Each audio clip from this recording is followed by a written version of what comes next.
a new black guitar.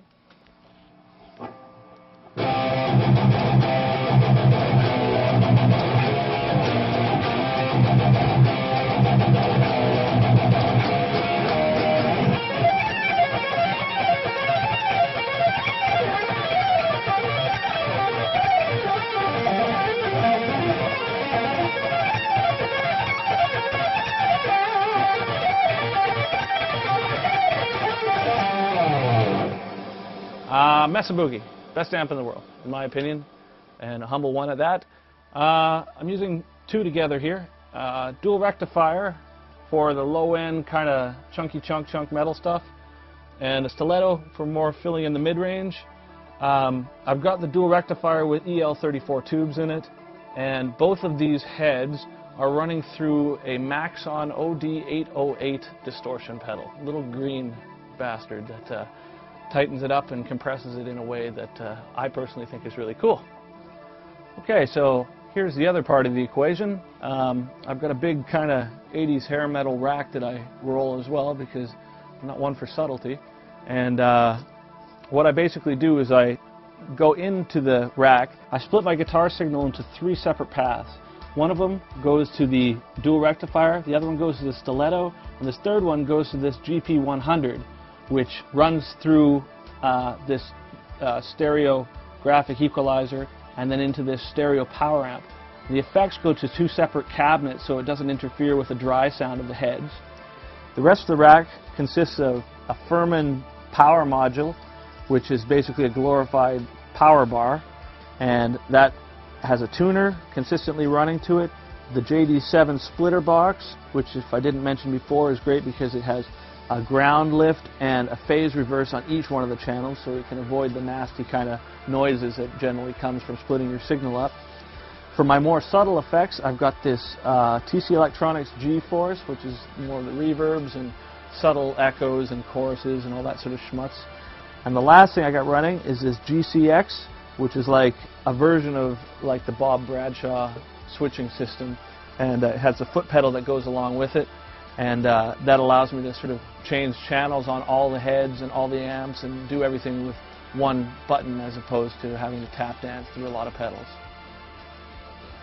I only have two pedals that I use. Keeps it simple. You've got the switching board, obviously, but in terms of pedals, the Morley Bad Horsey wah, I like this wah because it's got a good frequency range that it incorporates, and it's an optical one, so when you hit it, it turns off and on without actually having to switch a button. And then a tuner pedal that I use for more immediate stage tuning and muting my whole rig, and it's made by Planet Waves as well, and this is a new product of theirs and it's really cool. The company that I use for picks is called Intune Guitar Picks. The guy's name is Bert, he's really cool. I use these big pizza slices here, big triangular picks, you can see this. Got the white one and the black one. Oh yeah, little yin, little yang. And they're fairly heavy. I think they're about 72.72 millimeters, about the same as the green Dunlops. But I like these big triangles because they last a long time and you can hold it like you're sawing away at your guitar with a big old chunk of wood as opposed to a subtle little pick. Again, subtlety is not my strong suit, so bigger the better. I certainly do not profess to be the greatest guitar player in the world, God knows. I think as a musician, you should practice your technique to be as good as you need to be to facilitate whatever ideas come into your head. That being said, though, I have to admit I probably didn't get laid very much in high school because I was obsessed with playing fast. So I'm going to do a little shred section for you here, and for those of you who are better at this than I am, suck it.